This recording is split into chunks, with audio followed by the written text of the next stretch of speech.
ang Panginoon? Kanino ka bumabangon? Siguro naalala niyo po yung matalastas. Kanino ka bumabangon? Ang Ebanghelyo natin ngayon sa araw na ito ay nagpapahayag na bumangon ka. Dalita ko ining bumangon ka. Kinakailangan tayong bumangon. Bakit? Sapagkat sabi nga namin, yung mga nakahiga, kinakailangan tayo matulog. Kapag tayo natutulog, kinakailangan tayo nakahiga. Pero kapag araw na, yung sino lang may nakahiga, hindi yung may sakit, at yung may sakit na patulang, yun lamang ang natutulog, yun lamang ang nakahiga. Kaya nga kung minsan kahit mo sa mga bata, yung mga bata, kung minsan gusto nakahiga, at gusto yung nakaupo man, ay nakasilang, parang nakahiga. Yung posture mahalaga. Bakit? Kasi bahagi ng pagkilos na makita natin kahit naman sa ating posture, ipinapakita natin yung alin. Maganda yung unang pagbasa. Yung napakita. Yung unang pagbasa ay tungkol sa aklat ng karunungan. Ano sinabi yung sa aklat ng karunungan? Na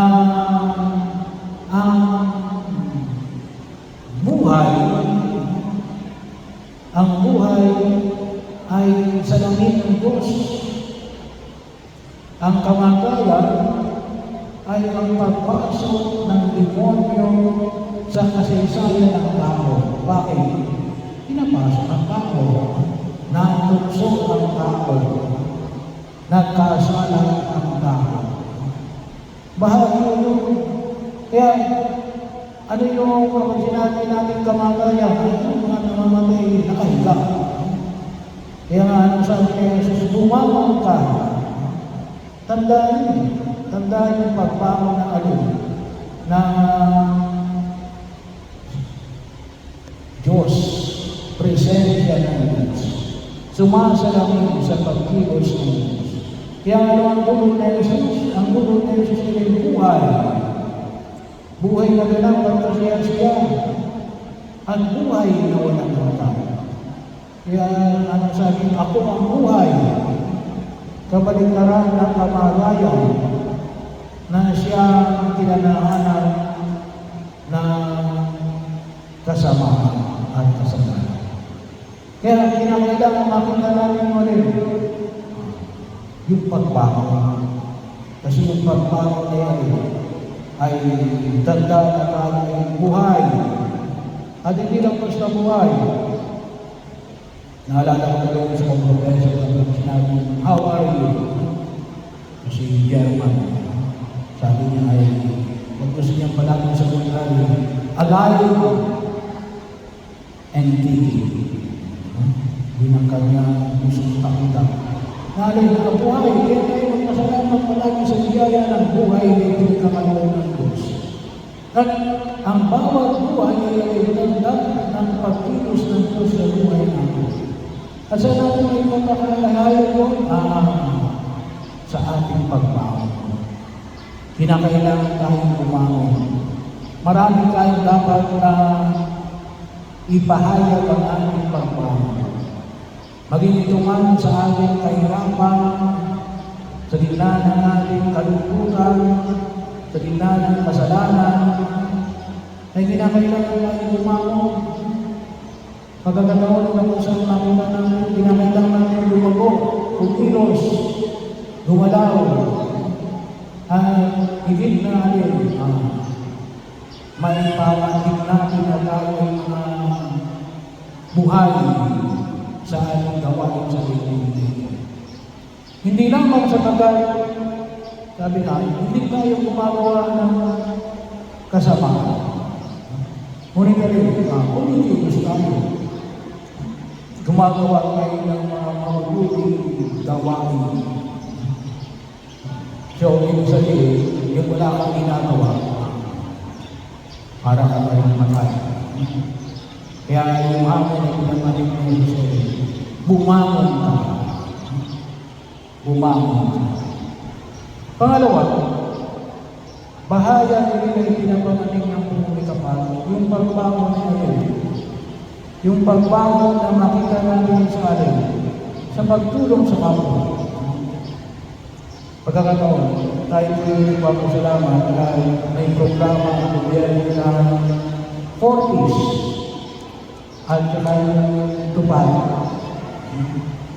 Kaya, kung minsan yung iba'y alin, gusto nila yung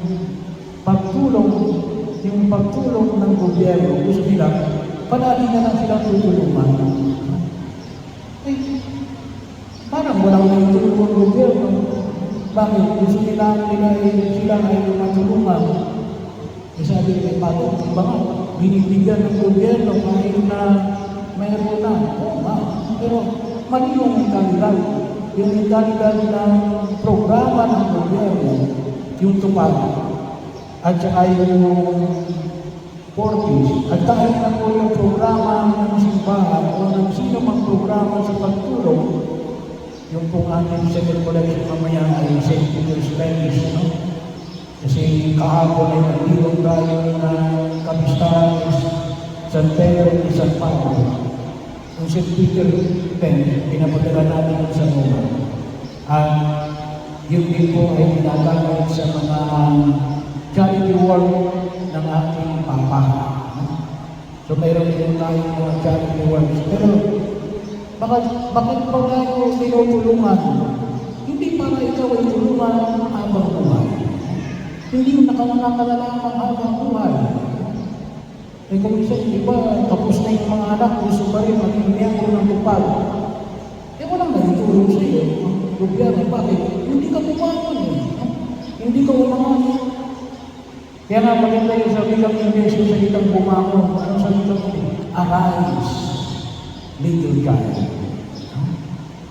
Hinakailangan tayo umangon. Hindi pwedeng tayo ay forever nakamangan.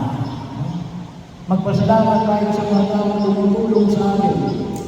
Pero isang napakalaking magpapasalamat sa mga taong tumutulong sa atin ngayon, tayo ay makabangon.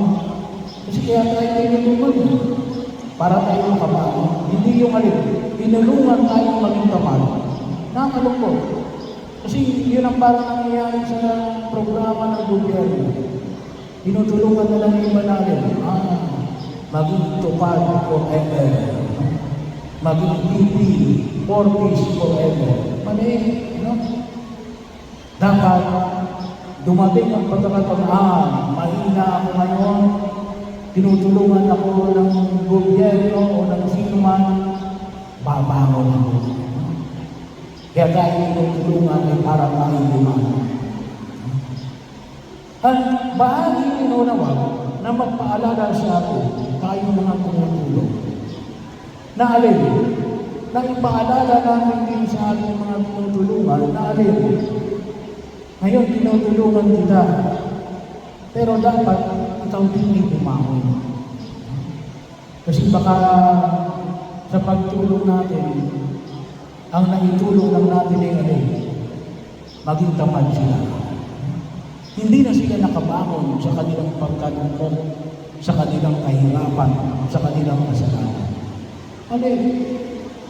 Maliwanag ang sinabi ni Jesus. Kaya nga, anong sabi ko sa ikalawang pagbasa sa sulat ni San Pablo sa mga taga-Korinto na narinig natin kanina?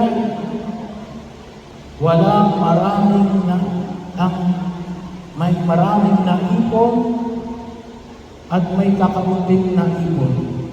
Pero walang lumagos at walang nagkulang. Bagaman may maraming umipon, naipon, walang lumagos. Bakit? May bahagi ito na. Sa kakaunting naipon. Pero bahagi rin na kung saan ay makita ko na natin na rin yun. Tinulungan ang bawat isa na makaahon. Napakahalaga po. na makita natin na ang aming pagtulong ay nawa ay makadulot ng tunay na ng pagbangon natin mula sa kahirapan, mula sa kapigatian, mula sa kasalanan. So ito po iniwanan ko po para po sa ating pagpinilay ngayon sa araw na ito. Bahagi yun na makita natin, nangis ng Diyos na tayo bumangon. Marami tayong dapat na pagbagunan na makita ko natin. Nawa po, makita natin sa mga tumutulong sa atin at sa ating mga tinutulungan na alin. Sana natulungan din natin talaga sila at natulungan tayo na tunay na maramdaman namin ang pagbago. Bakit? Ayos na Diyos. Ayaw ng Diyos ang tayo ay nakalugmok sa ating pagdadapa at pagkahiga. Sino lamang yung mga nakahiga? Yung mga patay na at yung mga misakit. Pero tayo, dapat palagi tayong bumabangon.